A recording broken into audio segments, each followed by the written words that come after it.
Hi, I'm David Tremblay, and today I'm going to focus on forward crossovers.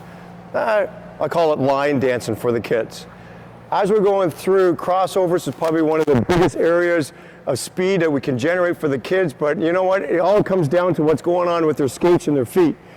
As we're crossing over, number one, we want to make sure, hey, we cross over, this looks easy enough, but the toes are pointed straight ahead.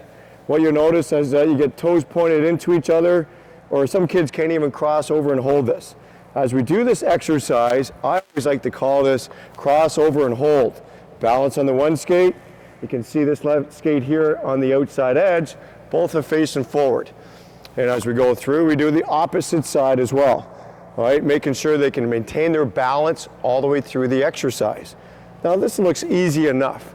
Now from there, we call this the crossover walk. My head, my shoulders, and my hips, along with what's going on in my knees and my skates, we're going to cross over and hold all the way through. Crossover walk, we call this. Obviously repeat it coming all the way back as well. Now, how do we step this up once the kids get very good at this? Oh, then we do a crossover, slide, crossover, slide. And then you go to double crossovers, 1, 2, all right, all the way through. You get the idea. You can go to triples, come back down to doubles, and then singles.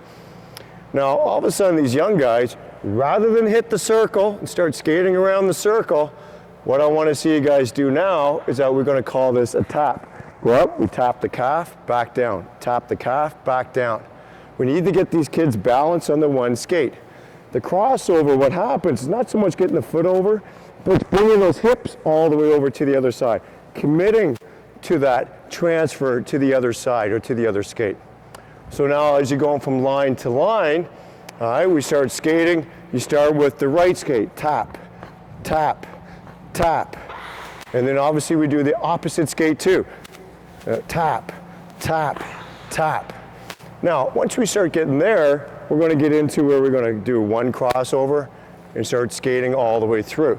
Remember, we don't have to go proficiently skating all the crossovers. So you go 1, open up, 1, open up, okay, one at a time. Now, if the kids are much better than that, obviously we can step it up and make it a lot more challenging in the crossover department. But the key is still these feet, what happens to these feet as they're going through. All right, the crossover holds, crossover holds. You just make it faster, a little bit more fun. Pick up the intensity. This is how you challenge these kids. In the last row, if you like, obviously you can use the circle as they're going around the circle. All right, now we do have some other little exercises we can show you. One's called the Z pattern, where we face forwards, and we cross over, a little slide, cross over, a little slide, keeping the feet facing forward, knees, hips, and the shoulders. Forward crossovers. There's a lot to do here. Trust me, 8 minutes will go by pretty quick in your group. Have fun teaching your kids.